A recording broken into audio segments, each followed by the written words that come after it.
आज जो हम बात करने वाले हैं वो बात करने वाले हैं CRPF के जो कांस्टेबल पद का है उसकी बहाली आ गया है।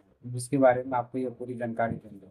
CRPF जो ट्रेडमैन है उसका बहाली आ गया है और उसका जो फॉर्म है उसका ऑनलाइन फॉर्म फिलअप किया जा रहा है।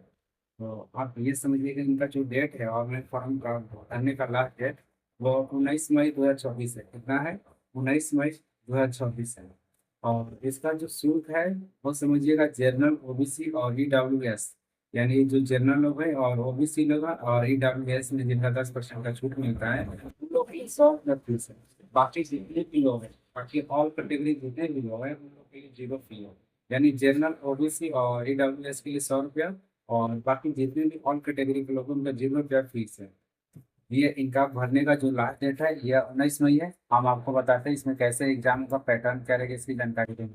और इसका जो एज है, इसका एज भी समझ लीजिए। अगर आप ड्राइवर पोस्ट के लिए एज भरते हैं तो 21 से 27 साल चाहिए और ड्राइविंग लाइसेंस भी चाहिए। अगर आप ट्रेडमैन यानी कहने मतलब कांस्टेबल के लिए पोस्ट भरते हैं तो अदर पोस्ट के लिए आपको 18 से 23 साल चाहिए। कितना चाहिए? 18 से 23 साल का अगर आप हैं तो आप अदर पोस्ट पर इसका अप्लाई कर सकते हैं। इसका जो टोटल पोस्ट है 9,195। कितना पोस्ट है? 9,195 पोस्ट है टोटल। आप समझिएगा ड्राइवर भी कितना पोस्ट है। तो आप ये जान लीजिएगा इसका जो ड्राइवर का पोस्ट है वो मेल के लिए 3,176 है। मेल में कितना पोस्ट है? 3,176। फीमेल में नहीं है। फिर उसके बाद मोटर मैकेनिकल व्हीकल में कितना पोस्ट है? तो 739 सिर्फ मेल के लिए। फिर उसके बाद कारपेंटर में कितना पोस्ट है? तो 123 है सिर्फ मेल के। फीमेल के लिए एक पोस्ट है। अगर फीमेल के लिए अगर सबसे ज्यादा पोस्ट की बात किया जाए तो ब्रास ब्रांड का है। ब्रास ब्रांड का फीमेल का सबसे ज्यादा पोस्ट है, यानी फीमेल का पोस्ट कम है। फीमेल इसमें कम ही लोग अप्लाई कर सकते हैं। फीमेल टोटल मिलाकर 79 पोस्ट है और मेल का टोटल मिलाकर 9,116 पोस्ट है। और इसका जो भरने का जो उसमें डॉक्यूमेंट लेंगे वो 10वां का मार्कशीट चाहिए। किसी भी बोर्ड से, आप CBSE हो, बिहार बोर्ड हो, कोई भी बोर्ड हो आपका, जैसे कोई भी राज्य का बोर्ड हो उस बोर्ड से आप अगर पास है तो आप 10वां पास है तो आप इस फॉर्म को अप्लाई कर सकते हैं। अगर ड्राइविंग लाइसेंस, ड्राइविंग पोस्ट पर आप अप्लाई करना चाहते हैं तो उसके साथ 10वां पास होना चाहिए और साथ में वो ड्राइविंग लाइसेंस भी आपके पास होना चाहिए। जो इसका एग्जाम का पैटर्न है वो समझ लीजिए। एग्जाम का पैटर्न कैसे इसका होगा तो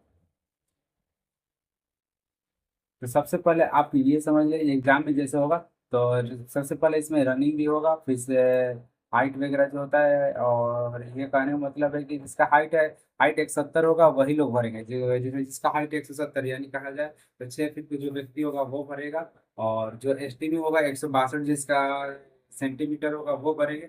और जो फीमेल में जो होंगे लोग 157 होंगे तो वो फीमेल के लोग भरेंगे।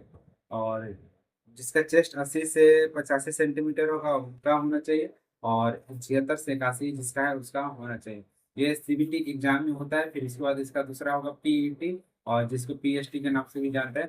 और तीसरा इसमें होगा डॉक्यूमेंट वेरिफिकेशन और पांचवा इसका जो चौथा इसका होगा मेडिकल एग्जाम। जो मेडिकल है मेडिकल एग्जामिनेशन। फिर इसके बाद ये आपका, फिर अगर आपका निकल जाए तो फिर इसमें आपका जॉब हो जाएगा।